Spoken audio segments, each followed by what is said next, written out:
Visual, Fox 2. Visual, Fox 2, kill. Ninja, out. Okay, and welcome back then to Fast Performance. My name's Tim Davies, and I've got a podcast for you, and it's about, it's an essay I've written, and it's an essay I've written about failure. I've released it on, my own website, which is having a revamp, actually. I'm getting that professionally done, spending a bit of money on that, because it's a bit of a mess. I'm doing it myself on WordPress, and I haven't got time to maintain it and everything else. So I'm getting that done, but it's on there. It's also dropped into the FJP page, and it's on LinkedIn. Right, so it's about failure. It's retracted a lot of interesting comments, and it's made a bit of a debate happen, which is really cool, about the responsibility of people to fail other people. And there's some other nuances in there as well. So we're going to talk a little bit about that at the end. But before I read the essay out to you, and it's not very long, guys, don't worry about it. It's quite a short one. The essay in general is about a student that we had on the squadron. And eventually her instructor, or one of her instructors, came to me, and I said, let's just get rid of the trip. Let's just fail it. All right. Because we can do stuff with her if we fail her. You know what I mean? But if she carries on, we're going to have problems. Now, this attracted a lot of negative comments. I'm going to read some of them out to you now, and then we'll talk through the bad comments now. We can do this either way, but probably bad comments now, so you know what you're walking into, right? And then we'll have a read of the essay, and then we'll come and have a look at the more positive comments that have come out the other side. This essay I wrote because, and I wrote it quite quickly, actually. I'm on the road quite a lot. I wrote it quite quickly because I normally get an idea in my head and I work it through for a week or so, and I think, is there any value in this, telling people of this, or is it just going to just be annoying and there's no value at all? So I mean, okay, you know what? I think there is value in this. So I just jotted it down real quick and I put it out. And I like that in a way, because I can spend weeks trying to refine an essay, and then it gets over refined. It kind of feels quite manufactured, and it's not really very authentic. Whereas if I just get it out, the problem with just getting it out sometimes is that I miss a bit out that probably is quite critical to this. I don't think it matters too much. I think a lot of people felt that it did. And the critical bit really was to do with the fact that, like any student has, this student was also carrying like some baggage. She was making errors here and there that were just kind of always there. They were always there. And so we decided to stop her flying. And this is what the essay is about. I mean, everyone has these little bits and pieces that are always there. Some kind of get through them and they get better, and other things they don't. And I think we'll cover a bit more of this end of the essay. We'll do that. First, let's look at some of the bad comments that have come up. I say good and bad comments. These are good and bad. Don't get me wrong. The comments are great. I love the bad comments. You know, now I'm a big fan of embracing all this negativity and using this energy to get better. Yeah, and you know that. If you listen to me or you follow me in the 12 months group, this is exactly what I'm about. So these comments come in, make your enemies your energy. These aren't enemies of mine. You know what I mean? These are people who have said, look, I think you're wrong. Now, if a comment comes on my website, it's normally quite respectful, and that's great. It's a real nice discussion. If it comes on LinkedIn, well, LinkedIn is this place where people might leave a comment so it kind of bigs them up, you know? And that's great. I don't mind that, especially when they share the post. They normally comment on the top of the post. Now, all the post shares I've had, and there's been like 60 of them, whatever, have had really nice things written about them, because obviously this essay appealed to a lot of people, and that's great. Now, some people it didn't appeal to, and I think some people use LinkedIn. I don't use it like this personally, but they use LinkedIn to make a statement, and they're saying, this guy's wrong. And a lot of people are saying, this guy's wrong. And a lot of people who've written bad comments, I know personally. In fact, the first one we're going to look at now is from a friend of mine called Stu, who's out in the desert flying big jets right now. And I instructed with Stu for a long time. Now, maybe Stu hasn't got the nuance of this, and that's fine. But what he says here is, I'm struggling to see the authenticity in manufacturing a false representation of a good sortie. Who is qualified to make this kind of assessment about someone? Is it a new authorization or a qualification? Is the extent of the analysis about her life so far simply based on flying reports and a CV? Who knows what kind of failure she has previously witnessed or been party to, and how has it influenced her career? Maybe that's why she's good. That was from Stu. Now, I know Stu, and he's a good guy, Stu. Don't get me wrong. We flew with him for a long time. So that's a very, very valid point. And if I'd put some more information in this essay, that would have probably solved this one. And the information would have been this baggage. Like every student we have, no student flies a perfect sortie. It never happens. No staff guy, no instructor ever flies a perfect sortie. And sometimes I'll come back having flown a sortie. Well, I left 4 months ago now, so I don't fly anymore. But I'd come back thinking, I need to sort that out, because that's poor, and your standards are slipping, and you need to be doing things better. And that's it. I have that power to do that because I've been flying a long time, and I know the difference between good and bad, but some students don't, and that's why they're students, right? That's why they're students. And I'll comment on that a little bit at the end. In fact, I might just read a couple more of these first and then comment on what I mean by that exactly. So another good one here. This came from a training captain on an airline. I really like this one. And we had a chat about this on LinkedIn. I like this guy a lot, actually. This was really interesting. I like this guy. He said, oh Lordy, this certainly sets the cat amongst the plus fours, as it were. You can't fail someone until they objectively fail, even if their scores show a likelihood of failure in the future. Good enough right now is good enough. Take a pass and move on to the next sortie. Now, see, I disagree with that. And that's what this essay is about. And maybe that's the difference between sending people directly onto an OCU that's going to put them into combat situations and training someone for an airline. And I don't know what that means, but where there is objective supervision there for them constantly because they're going to be a first officer. So maybe that's the difference. I'm not too sure. And I'm still working it out in my mind. But I did speak to him on this and we kind of came to some kind of conclusion here. And I like this. I like that comment there. Because what he's saying is, this certainly sets the cat among the plus fours. Like, okay, there's a dialogue here now. There's people in the office that are talking about this. Some people are saying yes, some people are saying no. Wow, that's brilliant. If I can make someone think, then I think that job is done, right? So, I love this one as well. This guy was funny. He said, stupid article. Students should pass if they meet all criteria for the flight. They should only be failed if they demonstrate performance below the required standards of the exercise, not because the instructor wants to have an ego trip conducting some twisted psych experiment. Because we have time for that. This is an experiment because if we break our students, we lose about 6 or 7 million pounds worth of training. So we don't do that. We don't experiment with students. I've got no time for that. I've been in flying training for 10 years. So, and I don't know what this guy did. I think he ran a small business. So that's fine. He can say that if he wants to. That's all right. What's this other one here? Oh, here we go. This is good. Yeah, I like this one. Okay. I like this one. Well-written article. This is the last one, guys.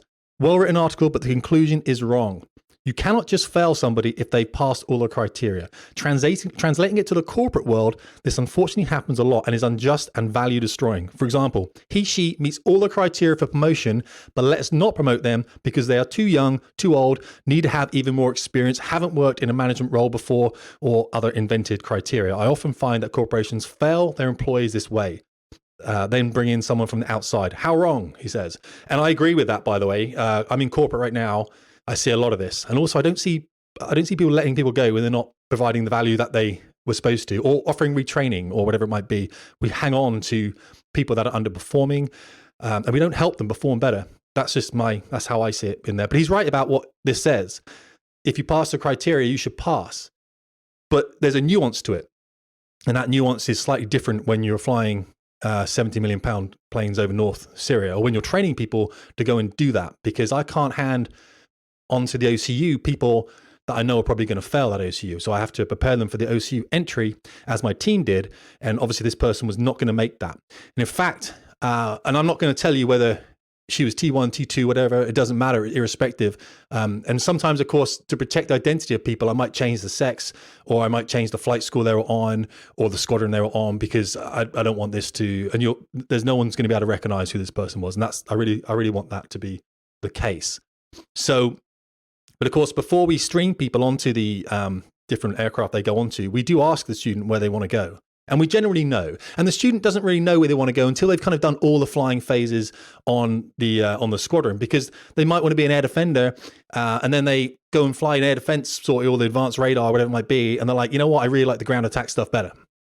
And that's great. So we do say to them, hey, have a think about it, talk to your buddies on the front line, because there's always students ahead of them they know. Come back to us when you're ready, and we'll fly all the phases. And towards the end, just tell us where you think you want to go, and we'll see whether there's capacity there. Because someone else said, and he corrected himself actually when he said it should be in the interests of the individual. And I corrected him and said, no, we're not flying club. Wherever you saw that, that's wrong. This is the Royal Air Force. This is the oldest Air Force in the world. For the last 20 years, been on continuous operations. All right, we pay these people to go and deliver death on the war, on the battlefield. And if you don't like that, well, there's other flying you could do, like you could join a glider club or something, or maybe go into the airlines, but it's not in the interest of the individual. It's in the interest of the service. That's why you pay the money. So if you really want to be a Typhoon guy, but your scores are really good in ground attack and maybe in air combat, you're not that great yet, you're not developing slowly. Well, we look at potential and we look at your ability and we say, and we speak to you and we say, where do you want to go? And we look at the Typhoon and we say, guys, have you got any slots right now? We've got a guy maybe a bit average in ACM, but he really wants to come up to you. He really wants to be a big warfighter in the upper air there. And they sometimes go, yeah, send over. We'll sort them out, no worries. And sometimes they say, look, we got 2 slots and we're hurting on some of the squadrons for talent right now. We need some people that have done really well. That's okay. And we'll go, okay, all right, sorry, buddy. We're going to have to put you on a ground attack platform this time around. Okay. Now, that's just how it works, because it also works in streaming at a very early stage. If you really want to fly helicopters, but you're pretty good at doing stuff that in the jet world is important, maybe prioritization, whatever it might be, you're showing an aptitude towards that end, then we'll probably direct you onto flying jets and you won't get to fly helicopters. The same thing happens for every type. Okay, we've got guys at jet school that really wanted to fly helicopters. That's a fact.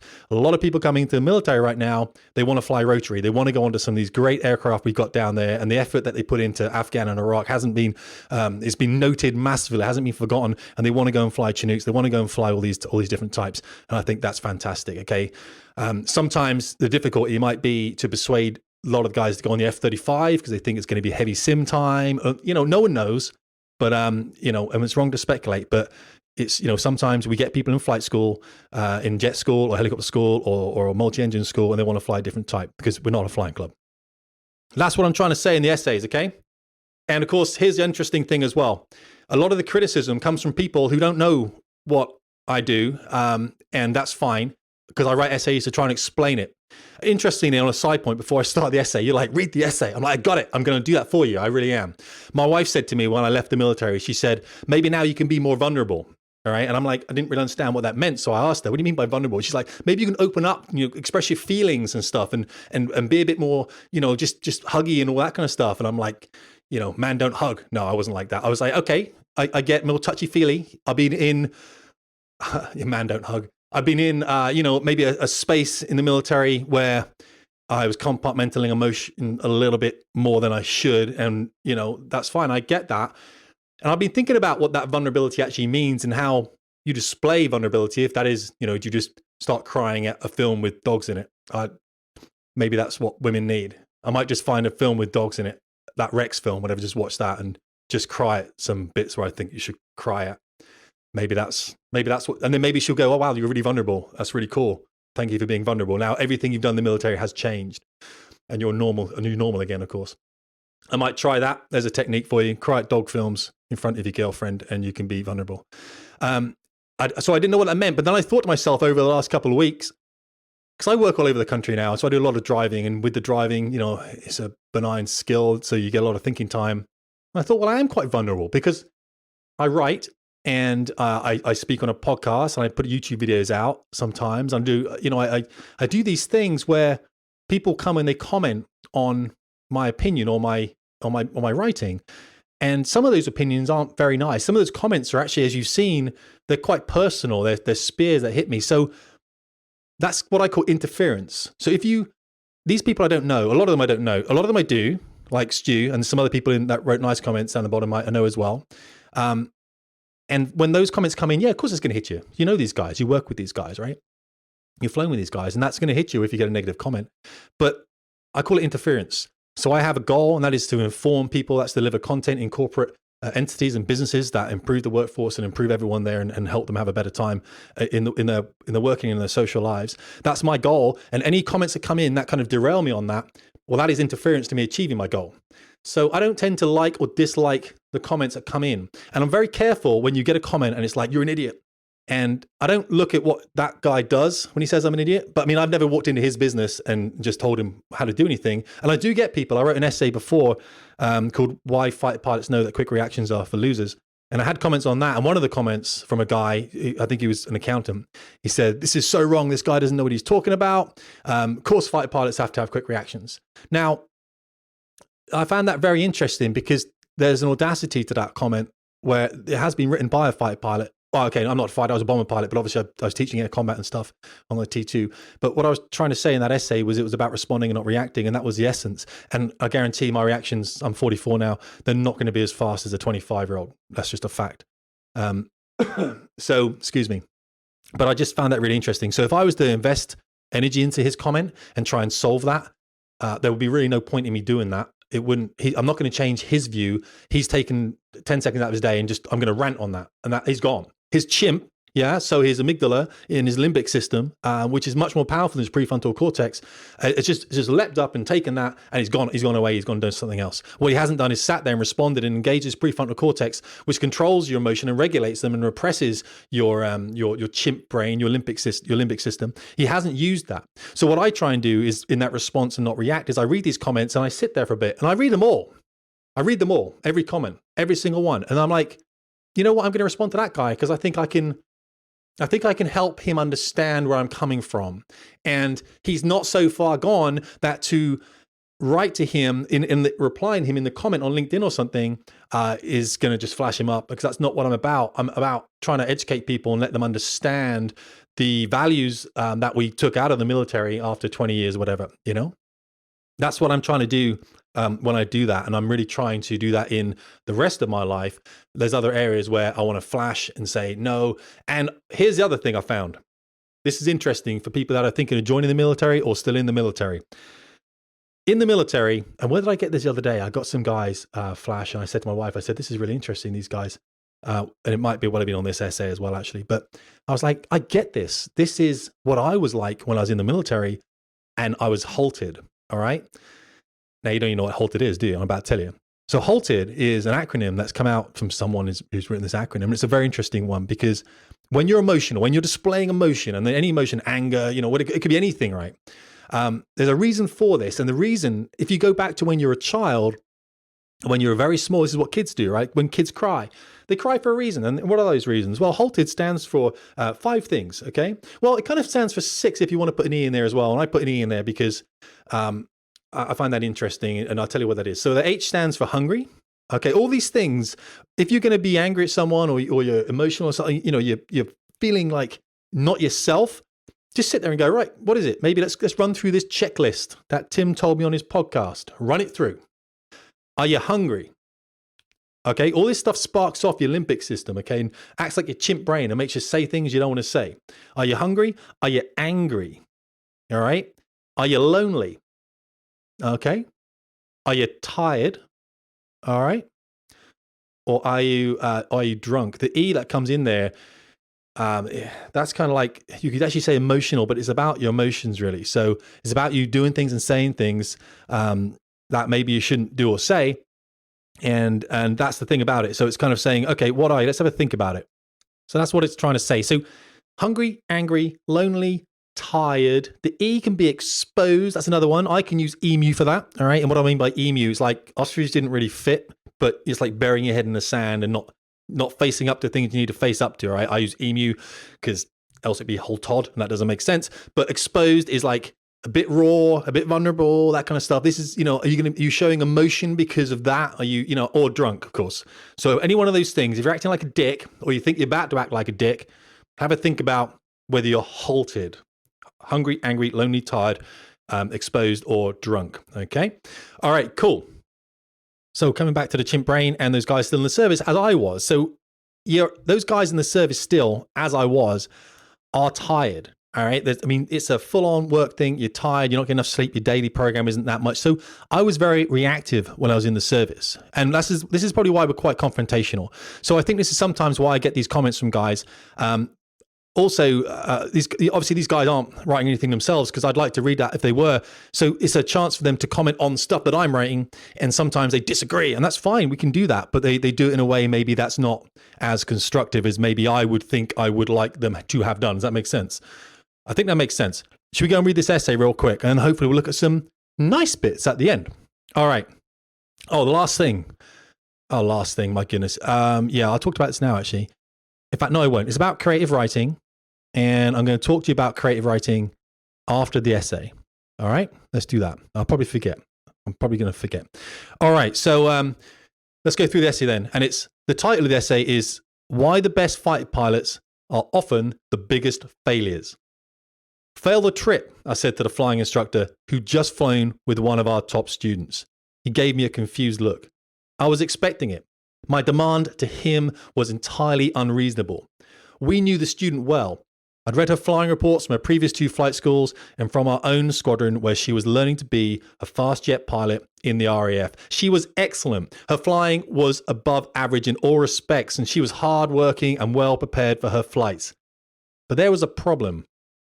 I'd seen it before, but it was obvious to me that her instructor had not. Fail her trip, I repeated. But she flew well. It was a good sortie. She's a great student. You know this. Why should I fail it? He asked. Well, have a think, brother, I said. She's a great student. Where's she going to be in 6 months' time? Now, I've always been interested in failure, probably due to my own history in flying training. I did well in the beginning on the small piston-driven aircraft, and then a little bit better on the larger ones that were faster and had a more powerful turboprop engine. But it was when I got onto advanced flying training on fast jets that I started to stumble. I put the work in, I prepared well, I hit the books in the evening, but still failed sorties. Some trips seemed to go well, right up until the debrief where the instructor would tell me I would need to fly it again. The verdict would come as a shock. One particularly bad time was halfway into learning to fly the Hawk, the aircraft the Red Arrows aerobatic team use. I just failed my final navigation test for the 2nd time, a key milestone in the course. My instructor was apologetic. He was a good guy and was liked by all the students.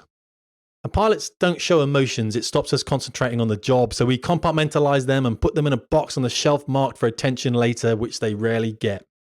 It's a curse that will come to affect us in later life as marriages break down after years of neglect caused by a lack of demonstrable vulnerability. But today, I couldn't hide my upset. It's just a technical fail, Tim. Don't worry about it. You'll get it next time, was all he could say as we walked back into the squadron. The persistent North Wales drizzle adding to my misery. It didn't help. Failing a flight once is bad. It hits you hard no matter how well you've been doing on your course. Often, you can see it coming. You might miss the level off and bust a height on an instrument departure, stray into an airway on a high-level transit, or forget to make the weapon switches safe on a range sortie. The flight back is usually silent. The instructor knows they have to fail you for your inattention, and you know it too. It's true that, due to the complexities of the flights, an instructor can fail a student for pretty much anything and often overlooks a lot of small errors, but some they just can't. Sometimes they'd offer to fly the jet home to give you a break, and it was often safer that they did. But fail a trip twice, and the pressure is truly on. You can tell the students who have failed a trip twice. They become insular and hide away from their course mates. In fact, their course mates distance themselves from the student too. They might say that is to give their buddy some space, but that's not true. They're reluctant to associate with them in case they also start failing trips through some kind of strange unconscious coupling. Like attracts like. Pilots want to succeed in their training and falsely believe that failure is of no use to them. Still, the truth is that if you fail a trip 3 times, then you'll normally be removed from flying training. If you're lucky and there's capacity to add another flight school, you might be offered helicopters or transport aircraft, but there's no guarantee, and often it can be career-ending. Brutal, but fair, and understood by all. Nobody said that flying military fighter jets was going to be easy, which is why there are fewer fighter pilots in the UK than there are Premier League footballers. And I want to make clear that that's failing the same trip, by the way, 3 times. You can have about 10% of what we call flexible element in the flying training course. So you can fail and refly about 10% of the course. But after that, we'll have to have a close look at you, and maybe another type is better for you. Right, so the instructor I was flying with was a good guy. And on previous sorties, he would often make the ringing sound of a telephone that would continue in my flying helmet until I answered it. Hello, I'd say.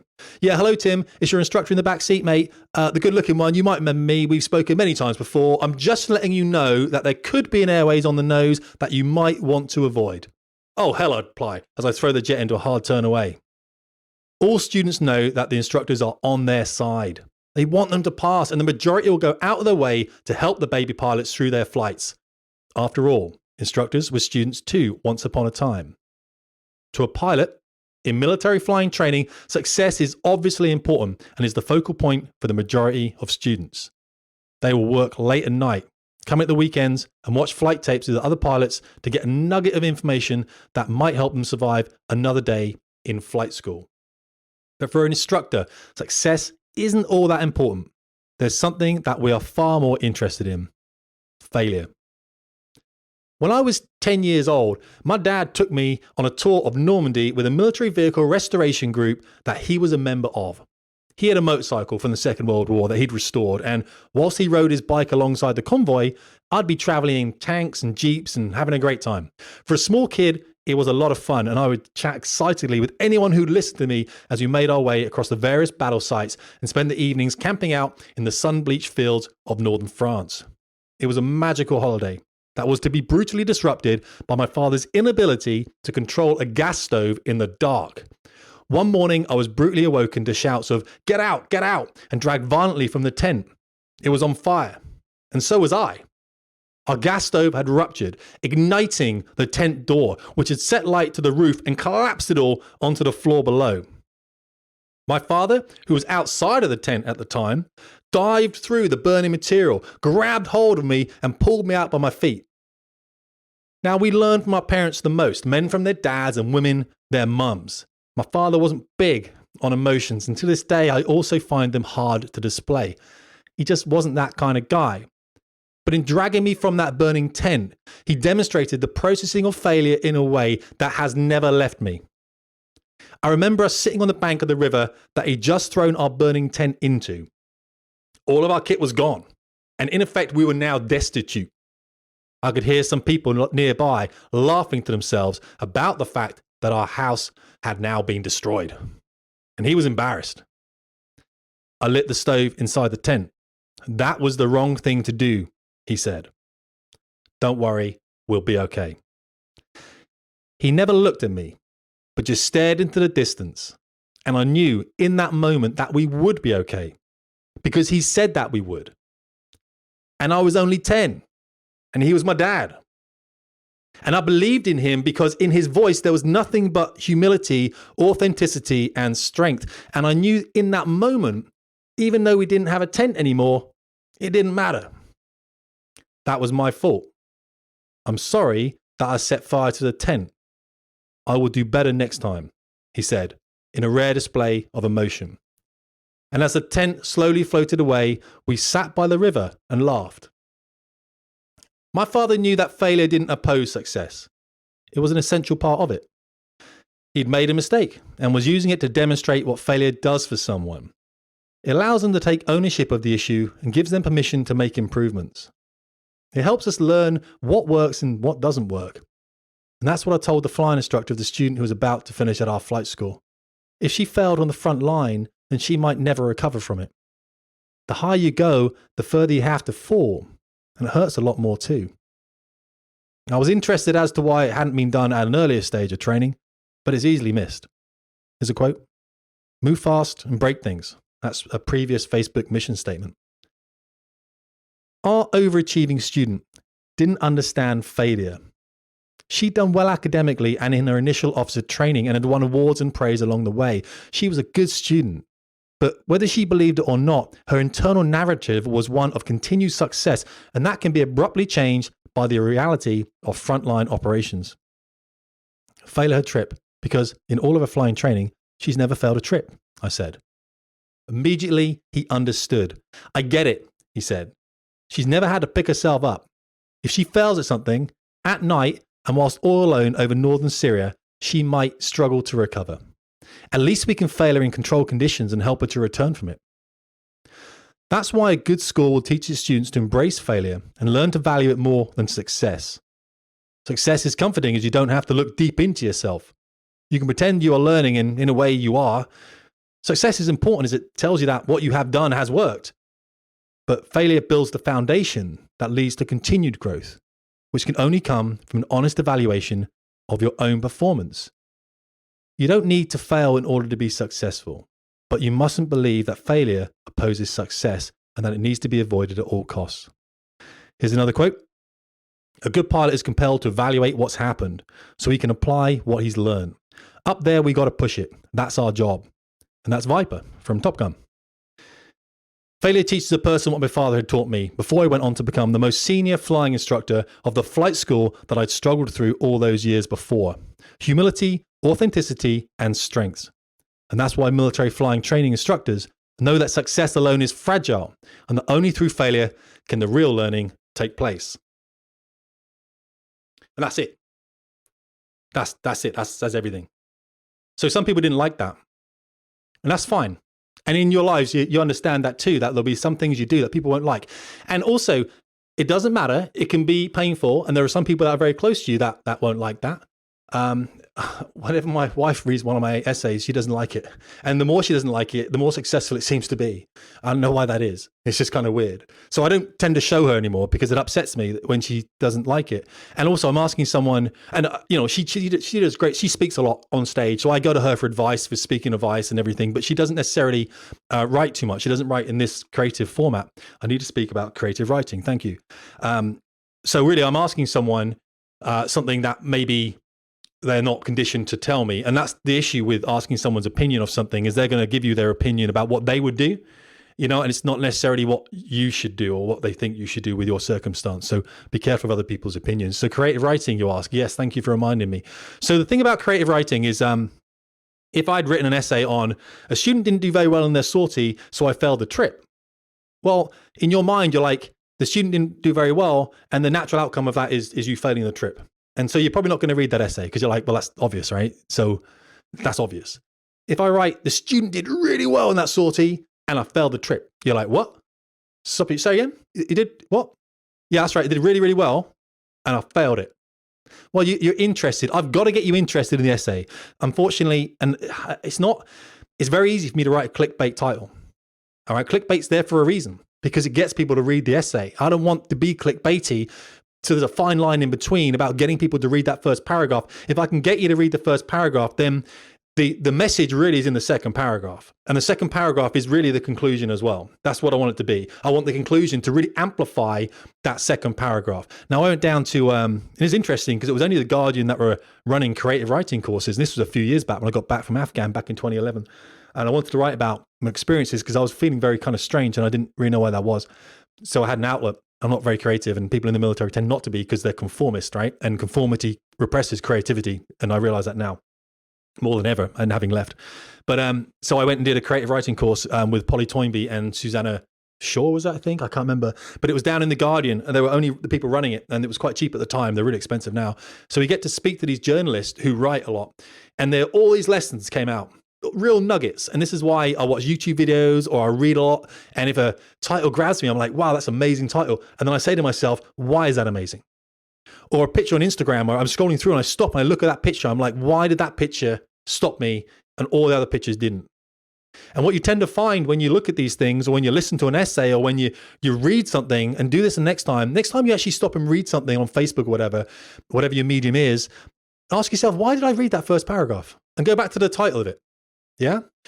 Some like pictures, for example, if there's a black American footballer, a really big guy holding a small little white kid, this kind of thing, that you're like, what's that story? Because I can understand a black dad holding a small black son or whatever. What's this whole story here? Why is there a big black guy holding? You're interested in that. You know what I mean? It's like there's also the big, the footballer, he's a big guy. And then there's this real vulnerability of a small little infant that he's looking after. There's another contrast right there.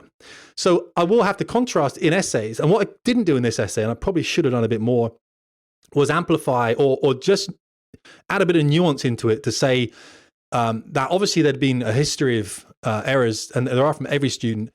And in fact, with this particular person here, I remember this one well, we put her back through about 3 trips, a small little package, to really clear this stuff up. I think we had a sim and a couple of flights. Now, there's other people that we've done different things for. She mentors people now on the front line. She mentors people, and this is a very valuable thing for her. It's not like she flew a great trip and I went, right, fail, go. Because that's not acceptable. That's not right. Because you don't get the messaging correct. It's interesting, and I know the Marines do this to a certain extent, and people do it to challenge you, like when you go into initial officer training. And the next podcast after this is with a guy called Carl. Carl's done both the LIB and OASC. He's got a place offered from the Navy already, and I've got him on the podcast. It's great. It's a great podcast, and we talk a lot about, like, you're being tested the whole time. So when they say make all your bed up and everything, and then they come in and like, there's a hair on your bed, and they pull the whole stuff off. They do that on purpose to see how you react. Okay, that's the thing. If there's a guy that jumps out and throws his teddies in, well, that's not the guy that can control his emotion. All right, halted. Remember that thing. All right, I'll put it in the show notes so you can figure out what it is.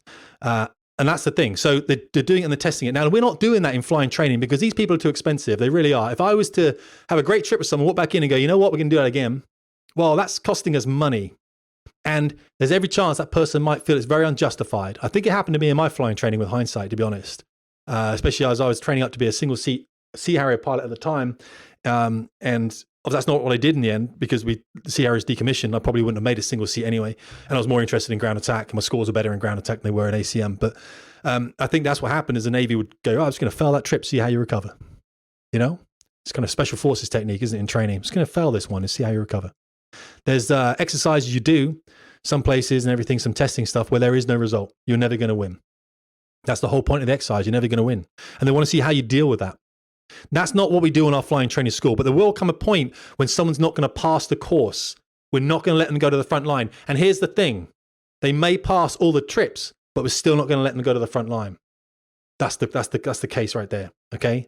Because there could be an attitude problem. There could be something they're dealing with, a readjustment that's not conducive to flying over, badlands and stuff. I don't want to give this issue to the OCU. And we talk to the OCU, so we always follow up and we always say, oh, those 4 to 6 people we sent your way, how are they getting on? And normally we know the answers before we ask the questions. But here's the thing as well. Some people who fail a lot in flying training excel on the OCU. Now, I was one of those guys because I said in the essay there, I did really well initially, and then I struggled through Valley. I ended up being the most senior instructor at Valley, but I struggled a lot at Valley. It was a real problem for me. And the OCU, I felt a different sense of freedom being given a 28-ton Warjet, whatever the Tornado was at the time, and a navigator in the back, which I loved. And I still love weapon officers in the back. I've got a lot of time for them. That's just how I roll. I just like that. I love the teamwork and everything. I love it. It's brilliant. And I miss that. I miss that a lot. And I felt a real freedom on that front line and on that OCU driving into the front line. I really felt a real freedom there. So, and I was very lucky to work on the squadron I did work on up at Lossiemouth. So that to me, that was important. So we still check and we're like, how did that person do? And sometimes the person that we think might have struggled or been a training risk, they're like, and this guy is on fire right now. He's doing really well. And we're like, that is awesome. That is awesome. And occasionally the students will phone us back up again and they will say, hey, I'm having a great time. Thanks for sending me this jet. I wanted this one, but you sent me this one. I love this. That happened a lot when we send guys onto the Tornado that wanted to be Typhoon mates. That does happen a lot. So we talked a little bit about creative writing. I need to hold you in suspense on that first paragraph to get you read the second. And if I can get you halfway down the essay, there's every chance you're going to read to the end. That makes sense because you're invested now. But what I'm not going to do to you is clickbait you all the way through because you're not going to read it. I'm not about that. I'm not making stuff up. This stuff actually does happen. I want to start writing about things that I'm experiencing outside, but I'm in bid teams now for some quite sensitive projects.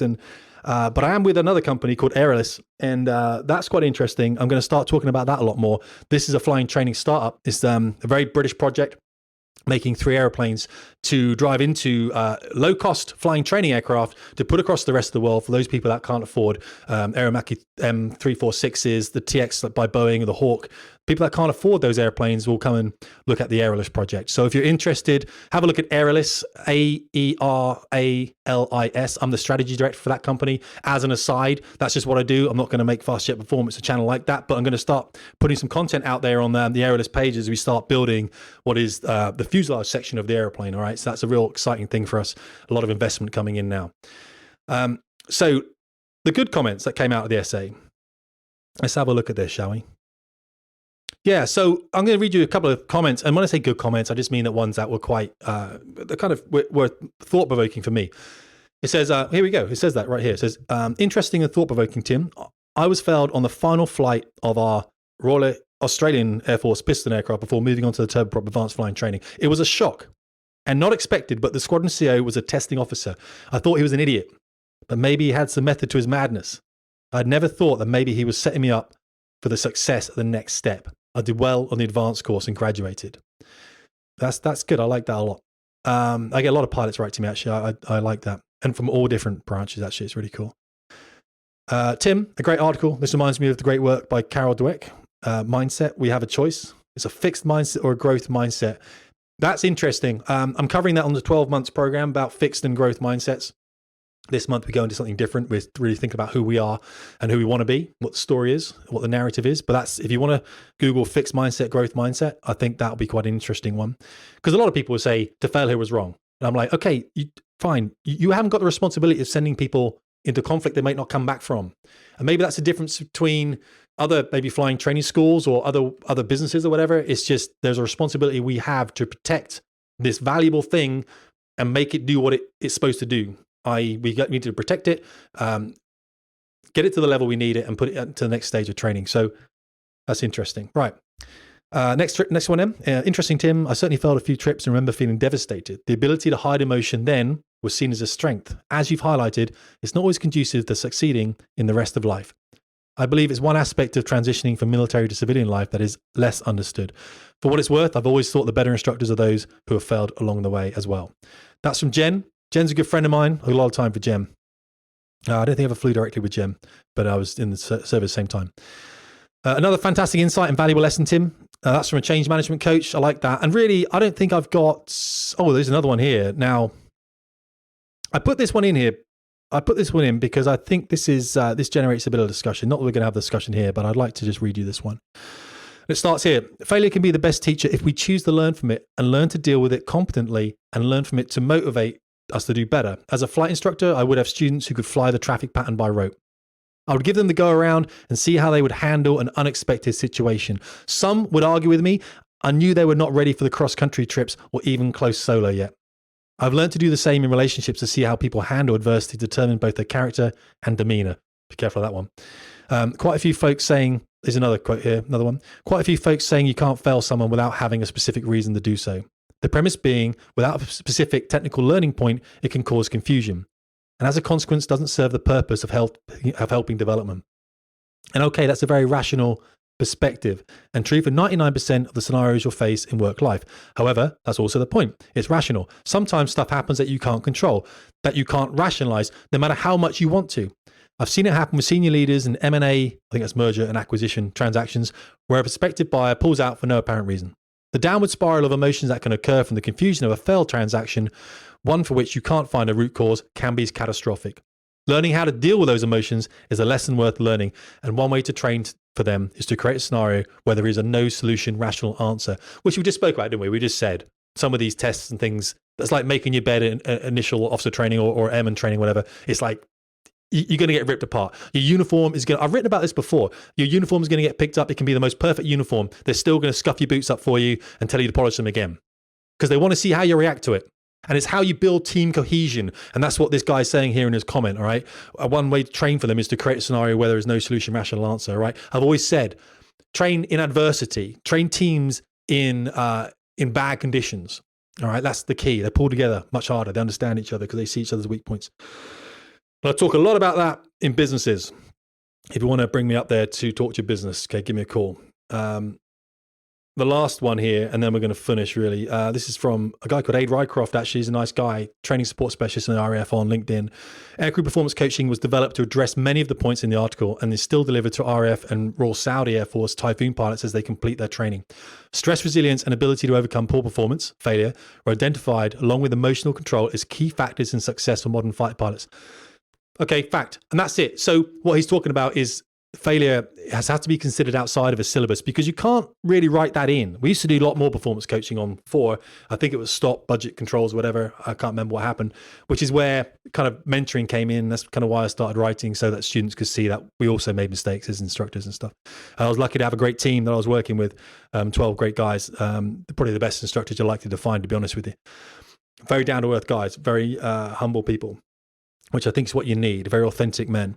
So failure outside of a syllabus is what we're talking about. How do we put that in? How can we can't put failure into a syllabus, so you have to step back from it and you have to say what's right for this person. And that's why you're with these students for so long and you get to understand them in really tough situations. And you think, do I want that guy on my wing when I'm going to war? All right, that's the thing. Back on 208 Squadron, they used to have, was it on 19 Squadron? I think it was 19. They used to have the guy the instructors would most like to go to war with. I remember one of my friends, Sai, won that. He's on the F-18 now. He's a good guy. Shocking admin, good guy. And he won that. And I understood why he won it because I want him to be on my wing too. You know what I'm saying? That's the thing. And that's a really nice compliment when the instructors say, you know what, I really want to, if we ever went to Badlands together, then I'd want you to be there, which is really good because they work with you for a long time. and you live and breathe the same stuff the whole time, you fail trips, they big you up. That's how it works. There's a real relationship there. We're not just failing people for the sake of failing it, but we're looking at a big picture that's really hard to quantify to people that have not been in military flying training. And I feel that I've kind of failed to do that maybe with the essay, and that kind of upsets me, and I maybe should have taken a bit more care to do that, to put that nuance in. And I will for the next one. I'll be a bit more careful to make sure that we've sealed it all up, if that's all right. But again, I think a lot of people got a message out of that failure isn't a bad thing. It actually makes you stronger in the longer term. And also someone pointed out that failure is the not recovering from a fall. It's the falling over and staying down. Babies don't fail at walking because they get back up again. And yes, I'm using failure in maybe a slightly different term here. I'm saying you fail a trip, but then you're going to pass the next one, right? So let's not capitalize on that. I didn't really know what other word to use that was going to be acceptable in the environments of like LinkedIn and everything else. We talked about duty of care to students in the front line. I do have a duty of care to the front line, or I did, to provide them with someone who was competent and resilient. And resilient is really hard to quantify in a syllabus. You can't say demonstrate resilience, because how do you demonstrate resilience in a syllabus sortie? And remember, the syllabus sortie wasn't written by the Royal Air Force. It was written by Ascent. This is under the United Kingdom Military Flying Training System. Luckily, we have kept like instructors in the loop for this. We haven't just gone by rote with the key learning objectives and ticking off the key learning points and everything else. That to me is horrific. I understand why we have to do that, but we've kept that judgment in there as well from flight commanders and course officers and everyone else. We've allowed people to make that subjective judgment to say, you know what, I didn't feel right. I think we're going to fly that again because I think you need the extra learning. Even though you may have passed all the points technically, I think we're going to fly it again. And that's why people come to me, and that's how we discuss that stuff out. So the essay was retweeted by AOC One Group. That's the Air Officer Commanding One Group, who is responsible for all the warfighting effort in the Air Force. And I understand why he did that, because he's saying, look, yes, failure is there and we can learn from this and we can move on with it. And this is what we're doing in our flying training schools. We're looking after people. We're preparing them for conflict ahead. We're not just going by the book and going, oh, you did that, so therefore you get a 3. And, oh, you managed to land all right, so therefore you get a 3. And it's like, no, there's other bits in there that were poor. So let's do that bit again and let's square ourselves away and move on. And that sometimes isn't done with other flight schools, maybe. And I've been on flight schools where that wasn't done before. I think that's it. Here's the last thing. I've done some metrics on LinkedIn, and what it means is that I think you can have 30,000 contacts on LinkedIn. 30,000, that's it. Once that's done, you've got to follow people. You can't link in with them anymore. Now, on my LinkedIn, when you link in with me, right, what you get is all that stuff I'm sharing with people, you get that. But after that 30,000, you'll have to just follow. And that's a bit different, okay? So if you want to link in to me, and I'm very interested in business people, everyone that wants to link in, pilots around the world, there's a lot of people like that, scientists, everyone else that I speak to a lot, especially psychologists and things. Get in there and link in with me now, because once that 30,000 is full, you're just going to sit there and follow, and we're not going to have that kind of direct relationship, okay? That's what I'm talking about. So jump in there right now. The website, I keep saying this, and I hate myself for it. I am redoing it. It's a real difficult thing, though, to work out what it should look like, because the WordPress thing that's on right now doesn't work for me. Doesn't work at all. And I'm about to take the podcast onto some other one as well. But I shouldn't notice any difference. That just might mean it's more accessible for you on other devices like Spotify and stuff. If you got anything for me, guys, you got my email and stuff, just hook me up. Just send it through. I read and I answer everything. If you're nice, of course I answer it. But if you're a young guy or girl and you're looking to join the service, I would just jump into some of those essays first, because there's a lot of you that write to me. As much as I love you, and I do, when it's like, I want to join the service, have you got anything for me? It's like, yeah, I have. I've got 50 essays that I've written of 3,000 words each. Do the maths on that. That's like 3 books or whatever to read, and the podcast and the YouTube videos. And please go there first and then come to me. If you're writing your essay, if you're writing your email, sorry, I've read everything, Tim. I've read it. I've got it. One thing I'm kind of question on is this. I will come back to you. Okay. I'll come back to you anyway. I'm kind of limited on time, as I'm sure you understand. Look, I really appreciate it. So we've rolled now for about 50 minutes. I think that's a nice 45 minutes, 50 minutes maybe. I think that's nice. It's a nice number.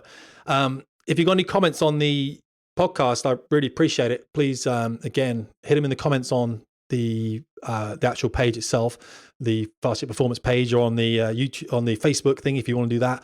Or you can hit me on an email if you want. That's great. That's great. Or anything else, LinkedIn, whatever, that's great. And but here's the thing: it doesn't have to be good. One of the guys, an ex-flying instructor in the Air Force, wrote, "I don't agree, Tim," and I was like, that's okay. That's okay. Because if I write an essay that everyone agrees on, well, where's the discussion from that? You don't be embarrassed that you don't agree with something I say.